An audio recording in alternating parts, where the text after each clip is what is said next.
Confesso para vocês que eu não consegui colocar um tema para a minha mensagem hoje, porque na verdade, o que eu vou compartilhar com vocês é a respeito de uma conversa que eu tive com Deus hoje de manhã. Todo dia quando eu acordo, antes de eu vir para o culto, eu viria para o culto hoje, eu sentei para fazer meu devocional e eu tive uma conversa séria com Deus. E quando Davi me disse que eu ia pregar hoje à noite, eu nem pestanejei e falei, ok, vou compartilhar com as pessoas aquilo que eu conversei com Deus hoje de manhã. Então eu não coloquei um tema. Se eu fosse colocar um tema, seria algo mais ou menos assim. A nossa questão não é ter fé. A nossa questão é, a gente tem fé em quê? O problema da nossa igreja, o problema da nossa geração, o problema das nossas famílias, o problema da nossa vida normalmente não é ter fé. A pergunta é em que a gente tem tido fé. Esse tema em especial que eu vou conversar com vocês é algo que é improvável para mim, porque eu confesso que de tanto já ouvi as pessoas pregarem sobre isso, nas minhas andanças com Davi, eu ouvi talvez os maiores pregadores desse país pregarem sobre essa passagem, e humildemente pensando, eu dizia, eu nunca vou pregar sobre isso, porque sinceramente, o que eu posso acrescentar? Mas Jesus é mais ou menos assim, a gente vai ouvindo, a gente vai ouvindo, a gente vai ouvindo, a gente vai caminhando com Ele, até que um dia Deus nos propõe algo, você vai viver isso. E quando diz para a gente, você vai viver isso, quando Deus diz para a gente, você vai viver isso, Deus nos autoriza então a pregar sobre isso. Porque aí deixa de ser performance, passa a ser verdade. Não preparei hermenêutica, não preparei homilética, não preparei temas. Eu quero só conversar com vocês. Quando a gente veio para Goiânia, a gente não veio para abrir igreja.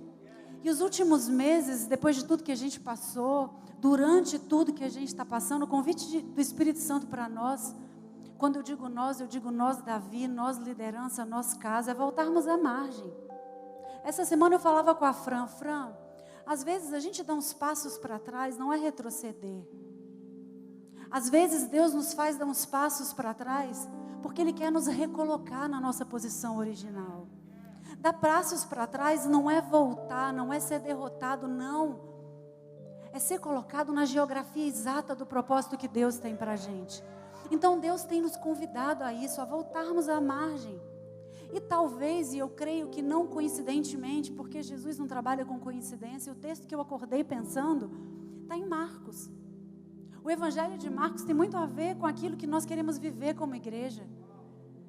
O Evangelho de Marcos é marcado por algo que eu consigo definir como um ardor do coração de Marcos. Marcos escreveu e pregou com o coração ardendo por falar para as pessoas a respeito de algo. Deus existe. Foi escrito alguns anos após a morte de Cristo, no momento em que os cristãos eram perseguidos, a igreja era perseguida, as pessoas tinham medo, as pessoas buscavam deuses e Deus para adorar. E é nítido que Marcos queria dizer para as pessoas, olha, existe um Deus que é real. E além, Ele não é só real, Ele é disponível. Então eu acho que talvez por isso nessa manhã Deus me fez refletir em cima de uma passagem que eu acreditava realmente que para mim seria muito difícil ministrar sobre ela. Eu queria que vocês abrissem a Bíblia de vocês em Marcos, no capítulo 5, no versículo 21.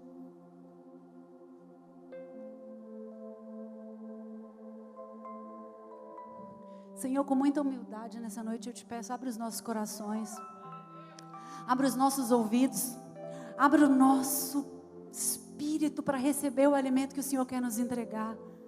Nesse momento eu peço ao Senhor que esvazie as nossas mentes de todo o pensamento que não acrescenta. Faz com que a sua palavra encontre em nós terreno fértil, Senhor. Que essa palavra venha para nós como direção, como confronto, como reflexão, como caminho, como verdade. Que essa palavra seja a palavra de vida, eu te peço, em nome de Jesus. Diz assim a palavra de Deus em Marcos, no capítulo 21. Tendo Jesus passado de novo no barco para o outro lado, ajuntou-se a eles uma grande multidão, e ele estava à beira do mar. Versículo 22. Eis que se chegou um dos chefes da sinagoga, chamado Jairo, e vendo-o, prostrou-se aos seus pés, e muito lhe rogava, dizendo: minha filhinha está nas últimas, eu te rogo que venhas e que lhe imponha as mãos para que ela sare, e ela viverá. E Jesus então foi com ele e seguiu uma grande multidão que o apertava. Ora, certa mulher que havia 12 anos padecendo de uma hemorragia e que tinha sofrido bastante nas mãos de muitos médicos, tendo gasto tudo quanto ela possuía, sem nada aproveitar, antes indo a ficar pior, tendo ouvido falar de Jesus, veio por detrás no meio da multidão e tocou-lhe o manto, porque ela dizia: se tão somente eu conseguir tocar-lhe as vestes, eu ficarei curada. Imediatamente lhe estancou-se a hemorragia e sentiu no corpo que ela já estava curada do seu mal. E logo Jesus percebeu que havia saído dele poder. Virou-se no meio da multidão e começou a perguntar: quem me tocou? Naquele momento eu vejo Flávio dizendo: Jesus, espera aí, você está no meio de uma galera e você quer saber quem te tocou? Como assim? Mas Jesus olhava ao redor e procurava, querendo saber quem havia arrancado dele poder.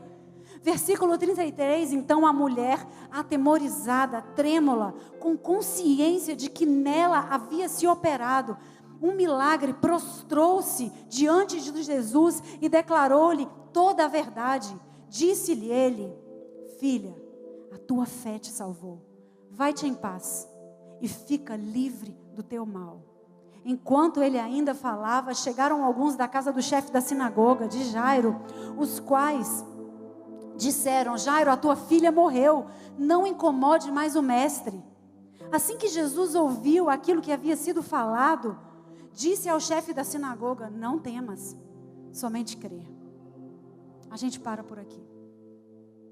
Essa passagem, conforme eu já disse, a gente já conhece, a gente já ouviu várias e várias pessoas pregarem sobre ela, e ela trata a respeito de dois personagens reais, como eu e como você, que naquele momento se achegaram a Jesus, cada um com uma demanda, cada um com uma necessidade, cada um com um enfrentamento. No meio deles a gente via Jesus, olhando para as duas histórias. Naquele momento é impressionante a gente perceber que Jesus já dava para a gente uma das maiores lições que nós temos. Essa lição foi absorvida inclusive pelos sistemas jurídicos de todo mundo. Jesus ensinava para nós um princípio fundamental, o princípio da igualdade. Jesus nos ensinava a tratar de maneira igual aqueles que são iguais e tratar de maneira diferente aqueles que são diferentes, na medida da diferença. Jesus possuía na sua frente, naquele momento, duas situações completamente iguais, mas completamente distintas. Normalmente, quando a gente trata dessa passagem, os nossos olhos ficam fixos em Jesus, na perspectiva de como Jesus lida com essas duas demandas, ao mesmo tempo tão iguais e ao mesmo tempo tão diferentes. Mas nessa noite, eu queria conversar com vocês exatamente a respeito da perspectiva de olhar para os personagens da história. E a gente começa falando de Jairo, porque a Bíblia fala primeiro de Jairo. Quem era Jairo? A Bíblia já começa falando de Jairo, dizendo a respeito de quem ele era. Jairo era um cara que possuía patente, que possuía autoridade, que possuía título de ser o chefe da sinagoga, o mestre daquele lugar. Era um fariseu, mestre na lei, conhecedor de todos os protocolos, de todos os procedimentos, de todo o modus operandi daquilo que era realizado dentro do templo. E Jairo fala com Jesus no exato momento em que ele encontra Jesus. Se a gente volta um capítulo desse texto, a gente vai descobrir que aquilo que Jesus fazia, a mensagem que Jesus pregava e vivia, já havia sendo espalhada por todos os cantos. Havia uma multidão que seguia Jesus, que inclusive foi o motivo pelo qual fez Jesus entrar num barco. E é impressionante notar que a Bíblia não relata que Jairo teve nenhuma dificuldade para chegar até Jesus. Ele chegou diante de Jesus, assim como nós, quando chegamos aqui na igreja, as portas já estavam abertas, o ambiente já estava preparado. Ele fala com Jesus com a mesma liberdade que hoje nós falamos. Nós ainda moramos num país em que nos permite falar a respeito da nossa fé cristã. Para nós, as portas estão escancaradas, nós não estamos no Oriente Médio, não nos custa a nossa vida. Jairo, desde o início, carrega muito daquilo que nós ainda somos. Jairo teve um acesso que muitos de nós temos a Jesus, muito embora a gente não consiga valorizar. Naquele momento, quando a gente olha para Jairo, fica fácil perceber, Jairo tinha tudo. Jairo tinha acesso. Jairo teve a oportunidade de olhar Jesus nos olhos, de falar com Jesus face a face. E tendo tudo, ele não teve a menor preocupação em também pedir tudo para Jesus. Como é bom ser Jairo, como é bom ser a gente. Jairo pediu um milagre. Jairo pediu para Jesus a respeito da maneira como ele queria que Jesus realizasse o milagre. Jairo disse para Jesus sobre o tempo do milagre. Jairo disse para Jesus sobre o local do milagre. Jairo disse, venhas. Ou seja, ele está dizendo, tem que ser você e tem que ser agora. Jairo disse, impõe as suas mãos. Ou seja, ele está dizendo para Jesus a maneira como Jesus deveria agir para atendê-lo na sua própria demanda. Jairo está dizendo, cure. Ele está dando para Jesus o objeto do milagre. E ele diz para Jesus, e em seguida minha filha vai viver. Ou seja, eu quero também te dar o resultado final que eu desejo. Ele tinha tudo. E talvez por ele ter tudo, ele não se preocupou em também exigir tudo de Jesus. E a gente carrega o DNA de Jairo, porque a gente vem para a igreja tendo acesso a Jesus, podendo olhar Jesus, olho nos olhos, e a gente diz para Jesus o que a gente quer, da maneira como a gente quer. A nossa crise não é uma crise de fé. Jairo não tinha problema com a fé, porque a Bíblia diz que ele se prostra. E ele roga. E a Bíblia não diz que ele roga de qualquer maneira, ele roga muito. Nós somos especialistas em entrar, ajoelhar, clamar e pedir. E a gente, como Jairo, a gente não tem problema, a gente pede muito. Só que assim como Jairo, a gente diz para Jairo, Senhor, eu sei aquilo que você faz, ok, eu sei. Jesus, eu sei que você existe, ok, eu sei que você existe. Eu sei que você é capaz, ok, eu sei que você é capaz, só que eu quero que você faça do meu jeito. Eu quero que você faça do meu tempo. Eu quero que você faça da minha forma. Eu quero que você faça de maneira tal que eu consiga explicar para as pessoas como que você fez. Porque afinal de contas, eu preciso ter uma participação naquilo que você faz. Eu vejo Jairo dizendo para Jesus, Jesus, olha, você faz, mas você faz de uma maneira tal que eu não me exponha tanto. Vamos fazer lá em casa. Porque já pensou como seria para um chefe da sinagoga, que já se expôs acreditando no Messias, que até então ele não deveria crer que existisse, ou pelo menos que não deveria crer naquele momento que existisse? Eu me lembro que uma vez a gente estava num congresso do Eduardo Reis e tinha uma roda de pastores, e um deles falava a respeito de um missionário africano, eu me esqueci o nome, mas ele é muito famoso por realizar milagres. Ele entra nos velórios, colocava a mão nos defuntos e dizia, viva agora em nome de Jesus. E ele já tinha ressuscitado uma centena de pessoas. E esse pastor contava nessa roda a respeito desse missionário. E ele dizia que um dia ele foi perguntar para o missionário se aquilo era um dom, se ele havia tido uma revelação por parte de Deus a respeito de que ele seria usado como um instrumento para ressuscitar mortos. E ele disse, não, Deus não me deu nenhuma grande revelação. A única diferença que eu tenho para a grande maioria dos profetas e dos missionários dessa geração é que eu não tenho vergonha de me expor por causa de Jesus. A maioria das pessoas não tem coragem de impor as mãos sobre a outra e declarar cura, declarar vida, declarar ressurreição, porque elas têm medo, porque vai que o defunto não ressuscita. E ele disse, eu fiz um acordo com Deus, eu falei para Deus, Deus, é o seguinte, eu te peço, se você fizer, a glória é sua. Se você não fizer, a vergonha é minha. E ele sai pela vida com essa fé intrépida. Mas a gente às vezes é igual Jairo. A gente quer um milagre no secreto, dentro de casa, porque se der errado, a gente não se expõe. E sabe o que é pior de tudo? Ou melhor,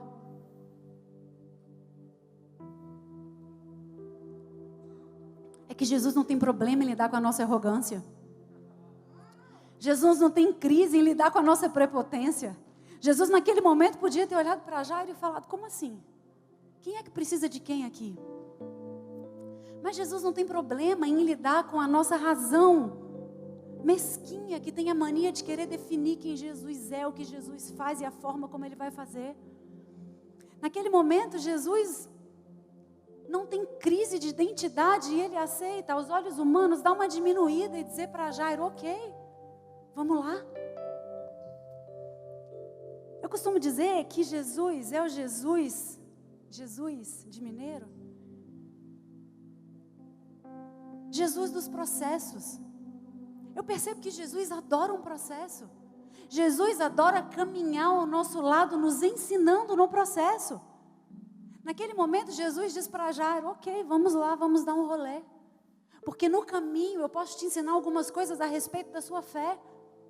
Não tem problema você acreditar que eu estou aqui para te servir, que eu deixei de ser o Deus e virei o seu garçom. Vamos lá. No caminho eu te mostro que nessa bandeja não tem a sua vontade, tem a minha. E o mais interessante dos processos que Deus nos propõe é que esses processos não são só para nós. O processo que Deus quer usar e quer trabalhar na minha vida provavelmente vai ser expandido para a vida de quem está do meu lado. O processo de Deus na minha vida, assim como foi na vida de Jairo, vai trazer milagre para minha casa, vai trazer milagre para aqueles que servem comigo, vai trazer milagre para aqueles que trabalham comigo, vai trazer milagres para aqueles que convivem comigo. Posso dar uma dica para vocês nessa noite? Não tenham medo de caminhar ao lado de Jesus, seja qual for o processo que você está passando. Caminhar com Jesus ao lado, no meio de qualquer processo, é a garantia de que o final desse processo, a sua vida, vai ter convergido para a vida, para a cura, para a libertação, para a salvação. Processo que não converge para a cura, para a vida, para a libertação, para a restauração, para o reposicionamento, não é um processo que você faz com Jesus. Pois bem, lá foi Jairo caminhando com Jesus. E eu consigo imaginar Jairo pensando: ok, tudo massa. Jesus já se moveu em meu favor. Agora nós estamos bem. Quem nunca passou por isso, gente? A gente pede um sinal para Deus e Deus dá um sinal e a gente começa aí, a gente fala: o pior já passou. Só que caminhar com Jesus é enfrentar adversidades. É impossível nós crermos num Deus morto, crucificado, e imaginarmos que o nosso caminho vai ser diferente do dele. C.S. Lewis fala algo que é impressionante. Ele diz: o povo cristão deveria ser o povo mais preparado para o sofrimento que existe. O povo cristão deveria ser o povo mais forjado para a dor, porque nós cremos num Cristo. Nós não deveríamos ser o povo mimizento, pedento, chorento, fofoquento, apedrejento. Nós deveríamos ser o povo forjado para suportar a dor. Jairo começa a caminhar com Jesus e eu fico imaginando Jairo dizendo: ok, está tudo bem, o pior já passou, a minha filha está em casa e lá vamos nós. Só que se Jesus fosse o cara que trabalhasse com calmaria, ele não teria convidado Pedro para andar num mar cheio de ondas. Ele teria convidado Pedro para dar uns passinhos em cima do mar num dia de sol, num domingo bonito como hoje. Se Deus, os planos de Deus passassem pelas nossas ideias de perfeição, pelos nossos planos perfeitos de felicidade, pelas vidas de propaganda de margarina, os pais da fé, Abraão, Isaac e Jacó, não casariam uns 3 com mulheres estéreis. Se Deus fosse um Deus de coisas fáceis, Ele não diria para Moisés: um gago, vá falar com o faraó. Se Deus fosse um Deus de tranquilidade, Deus não faria Jó perder tudo antes de restituí-lo. Se Deus fosse um Deus de facilidade, Ele não mandaria Noé construir um barco no momento em que ele não sabia nem o que era chuva. Caminhar com Deus é sim saber que nós atravessaremos momentos de dificuldade para sermos forjados, para que tenhamos uma fé sadia.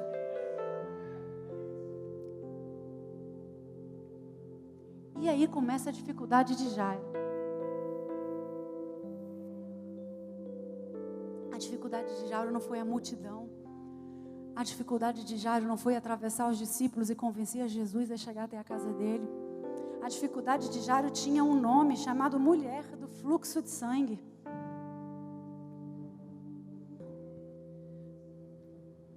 Por que aquela mulher foi a grande crise de Jairo? Porque no momento em que aquela mulher se apresenta na história, ela é para Jairo exatamente o contraponto daquilo que ele não queria ver. Aquela mulher representa para nós, denuncia em nós, mostra para nós aquilo que nós não deveríamos mais acobertar dentro dos nossos corações. Essa ideia de meritocracia, de merecimento, de lógica humana para as coisas de Deus. No momento em que aquela mulher se apresenta, tudo aquilo que Jairo é, tudo aquilo que Jairo cria, tudo aquilo que nós ainda somos, cai por terra. Porque no raso, não é nem no fundo, no raso, nós achamos que merecemos Jesus. Nós nos sentimos mais dignos do que determinadas pessoas para caminharmos ao lado de Jesus. Aquela mulher denuncia em Jairo aquilo que ainda há em nós. Nós dizemos que acreditamos num Cristo que nos salvou. Nós batemos no peito e dizemos: é salvação, é dom de Deus, é gratuito. Mas no raso, a gente acha que a gente merece mais que alguém. No raso, a gente acha que a gente pode ajudar Jesus, sendo um pouquinho melhor ou um pouquinho além daquilo que o outro é. A gente chama de presente, mas a gente quer achar que foi compra, a gente quer entender que a gente pagou algo por isso. Essa mulher é um tapa na cara de Jairo. Vamos agora fixar os olhos nessa mulher. A Bíblia diz que essa mulher passava por 12 anos de enfrentamento de dor. Essa mulher, ela tinha consciência de quem ela era naquela sociedade. A Bíblia diz que aquela mulher já havia gastado tudo o que ela tinha, tudo. Ela era uma miserável. Mas ela não era somente uma miserável no 0 a 0. Ela tinha saldo devedor, porque além de ela gastar tudo e não ter melhorado, ela ficou pior. Essa mulher sou eu e você no meio da crise, quando a gente diz: não, aqui é o fim do túnel. E quando a gente descobre o túnel ainda não teve fim, a gente continua indo mais para baixo. Essa mulher, ela havia ouvido falar a respeito de Jesus. Uma mulher que estava trancafiada, reclusa 12 anos, porque naquela época, e eu vou dizer para vocês, Jairo sabia disso, a mulher, quando ela estava no seu período menstrual, no momento em que ela sangrava, ela era tida como impura, como imunda, e ela não podia ter contato com a sociedade. Ela sabia quem ela era, ela sabia como ela era vista. Aquela mulher, ela entendia que ela não merecia, que ela não podia e que ela não deveria ter acesso a Jesus. Ao contrário de Jairo, ela não chega de pé, ela não fala face a face, ela se dispõe a rastejar. Ela vai no vácuo daquele que merecia. Eu não sei você, mas eu muitas vezes me senti caminhando no vácuo de algumas pessoas que estavam melhores que eu. Eu não sei você, mas muitas vezes eu chegava nos congressos com o Davi e eu via aquelas pastoras santas, cheias de unção, e eu dizia: meu Deus, eu não mereço estar aqui, deixa eu ficar aqui atrás para ninguém me ver. Já pensou se alguém me pede um conselho? Aquela mulher, ela ia no vácuo do merecedor, ela ia no vácuo daquele que estava ali, porque achou que tinha o direito de estar. Cara no pó. Aquela mulher não buscava a face de Jesus, aquela mulher nem sequer tinha pretensão de ser vista por Jesus. Ela se contentou em tocar na manta que Jesus vestia. Aquela mulher não tinha patente, ela tinha um rótulo. Imunda, marginalizada. Naquele momento insubmissa à lei. Aquela mulher se fez pequena.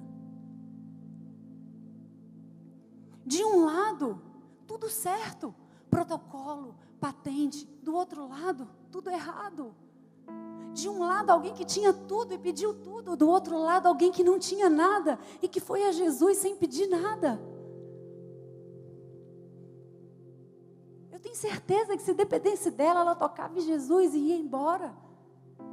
Ela não se sentia merecedora sequer do olhar do nosso Deus. Quantas pessoas já entraram nesse lugar agradecendo a Deus porque ele era escuro, porque elas não se sentiam dignas de estar aqui. Ao passo que quantas outras pessoas adoram um holofote porque se entendem merecedoras desse lugar. Eu estou com uma vontade de arrebentar esse negócio e começar a pregar aí no meio. Porque de repente esse lugar ficou especial demais.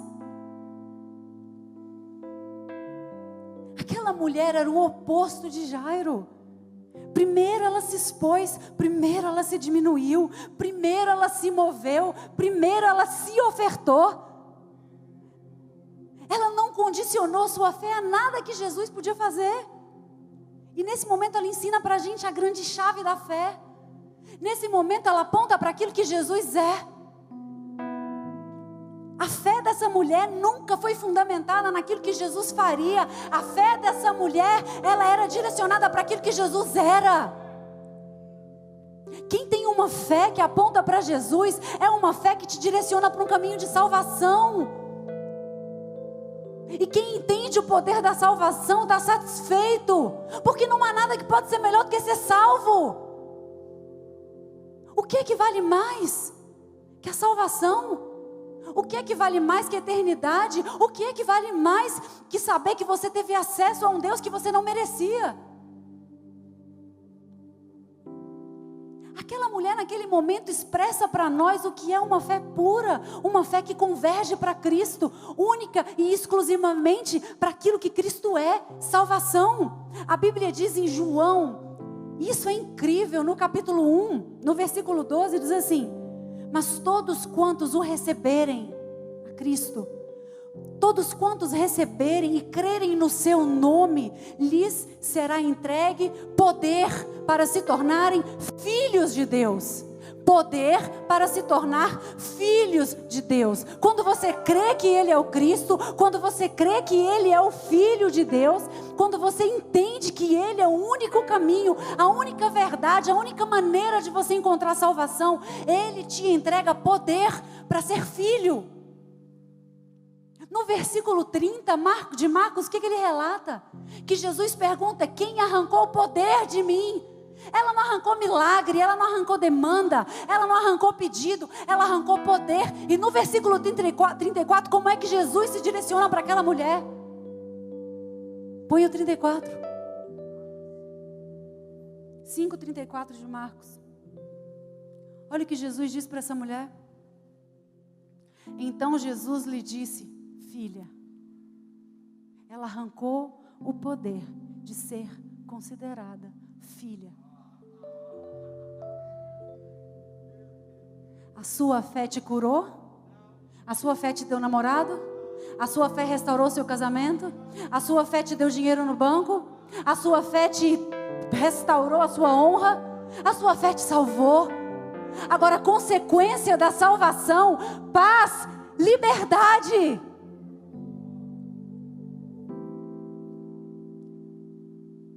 Lição para a mulher do fluxo de sangue aprendida. Para Jairo não tinha aprendido.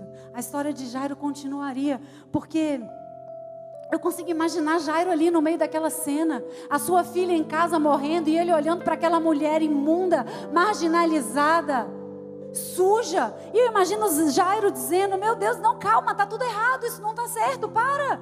De onde vem tanta unção? Como ela arranca de mim tanto poder? Isso não tem explicação humana, não está certo, não está de acordo com a lei, não está de acordo com as regras.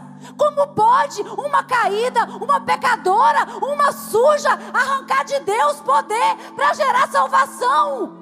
Não, Jesus está errado. Para tudo. Eu conheço a lei, não, eu conheço as regras. Para começar, que você não devia nem ter olhado para ela.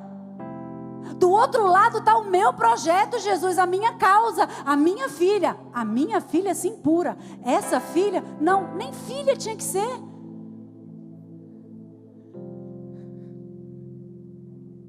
Eu juro que eu fico imaginando Jairo querendo ensinar isso para Jesus.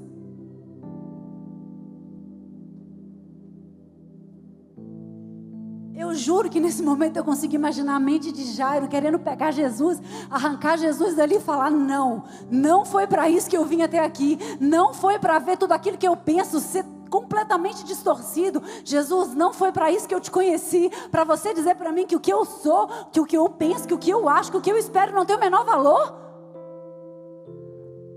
Como assim? Vou terminar dizendo para vocês as duas lições que o Senhor me ensinou. Termino contando a história de Jairo e falando para vocês a respeito daquilo que o Espírito Santo falou comigo nessa manhã. Nesse meio tempo em que Jesus está ali no meio desses dois corações que batiam de maneiras tão distintas, uma mulher que se reconhecia miserável e dependente, que arrancou de Jesus poder para ser chamada de filha, e porque foi considerada filha, foi salva, foi restaurada, ficou livre, foi liberada para viver em paz. Do outro lado nós temos Jairo, merecedor, patente alta, santão, chefe da sinagoga, vendo Jesus pegar tudo que ele acha, tudo que ele pensa, tudo que ele é, colocar num saco e dizer: isso não me interessa. Caminhar comigo não é caminhar pelo que você entende, é caminhar por aquilo que eu sou. Nesse momento chega ali os servos de Jairo, barulhento, aquela galera que segue Jairo, que só faz barulho, que não tem a capacidade de estar face a face com Jesus e se calar, e dizer, e permitir que Jesus diga para nós quem nós somos, o que Ele quer de nós. Não, eles já chegam dizendo para Jesus: olha, o negócio é o seguinte, não gasta mais o tempo do mestre, por quê? Essa mulher que atravessou o caminho, virou tudo do avesso, deu errado, sua filha morreu. Eu vejo eles dizendo aquilo que nós dizemos para Jesus quando nós estamos no meio das nossas crises: Senhor, o Senhor é bom, mas o Senhor não é ótimo. O Senhor é até legal, mas o Senhor não é ótimo, porque eu estou há tantos meses te pedindo e o Senhor não fez. No meio das nossas crises, no meio das nossas dores, no meio das nossas dificuldades, quando o quadro que Jesus pinta não é suficientemente claro ao que os nossos olhos estão aptos para entender, nós dizemos para Jesus: Senhor, eu sei que o Senhor está no controle das coisas, mas o seu controle não é tão perfeito como o meu. Eu estou esfriando, eu estou perdendo a vontade. Algumas coisas aconteceram no meio do caminho que eu estou cheio de dúvidas, eu não sei mais o que fazer. Não adianta mais, fica aí.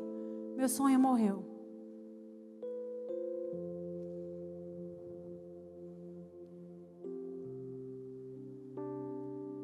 A grande lição que Jesus queria ensinar para Jairo naquela noite era essa lição: não creia em mim por aquilo que eu faço. Não creia em mim por aquilo que eu proporciono. Não tenha medo de se expor por causa do meu nome. Não creia em mim por aquilo que você entende que é o correto que eu faça por você. Jesus me disse hoje, nessa manhã: Giovana, creia em mim pelo que eu sou.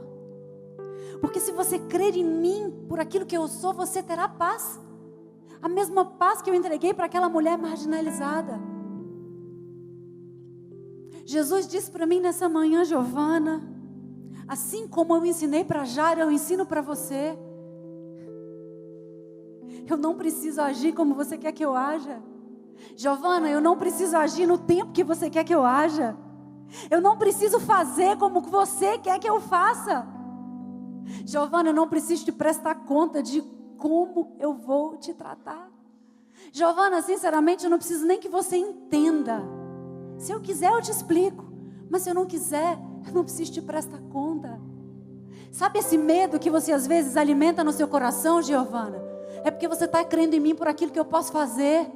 Mas assim como eu disse para Jairo, eu vou dizer para você: não temas, somente creia. Deus me trouxe aqui nessa noite talvez para dizer para algum de vocês: não temas, somente creia. Não tente colocar Jesus na sua estatura. Eleve os seus olhos para os céus, porque é de lá que vai vir o seu socorro. Não creia, não tema, somente creia. Eu termino profetizando sobre a nossa igreja. O milagre vai sim chegar até a sua casa, como chegou até a casa de Jairo. O milagre vai sim encontrar as suas necessidades, como encontrou as necessidades de Jairo. Jairo era perfeito? Não, mas para Jesus o imperfeito pode se tornar perfeito, porque a vontade de Jesus é nos atrair para a presença do que Ele é. Se Jesus ainda não fez na sua vida, não temas, somente creia. Não temas, somente creia. Caminhe com Jesus ao seu lado, mas não diga a Jesus aonde Ele deve colocar os pés. Coloque você os pés aonde Jesus te mandar colocar. Não permita que aqueles seguidores barulhentos confundam a voz do Mestre.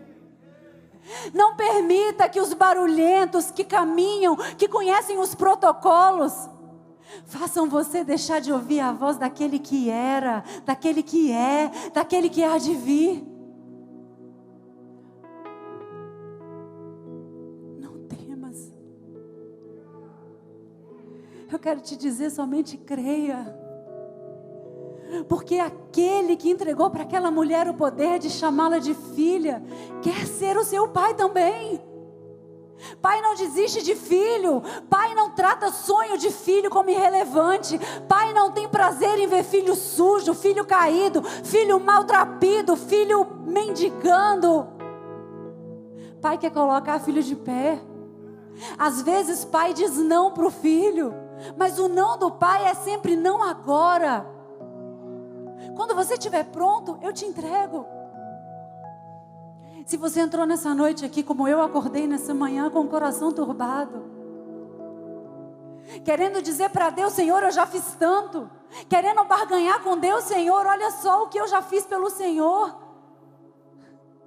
Se você era Jairo, se você tinha tudo, e porque você tinha tudo, você achou que você também podia pedir tudo, eu quero te dizer: somente creia. Somente caminhe ao lado de Jesus, o Jesus dos processos, o Jesus do ensino, o Jesus do caminho completo, o Jesus que não pula etapas, o Jesus que, se tiver que parar para tratar com aquela que não merece, Ele vai parar. O fato de Ele olhar para o milagre da pessoa que está do seu lado não quer dizer que Ele esqueceu o seu. O fato de Ele parar para tratar com alguém no meio do caminho não quer dizer que você é menos importante. O fato dos sonhos das pessoas que estão ao seu redor muitas vezes serem realizados antes dos seus não quer dizer que para Deus o seu sonho não seja único. O fato de que algumas pessoas têm tudo e você diz: mas eu não tenho nada, não quer dizer que essa é a vontade de Deus para a sua vida. Não caminhe com Jesus por aquilo que Ele pode fazer, caminhe com Jesus por aquilo que Ele é. E Ele é o nosso Abba, Ele é o nosso Pai. Que Deus nos abençoe nessa noite.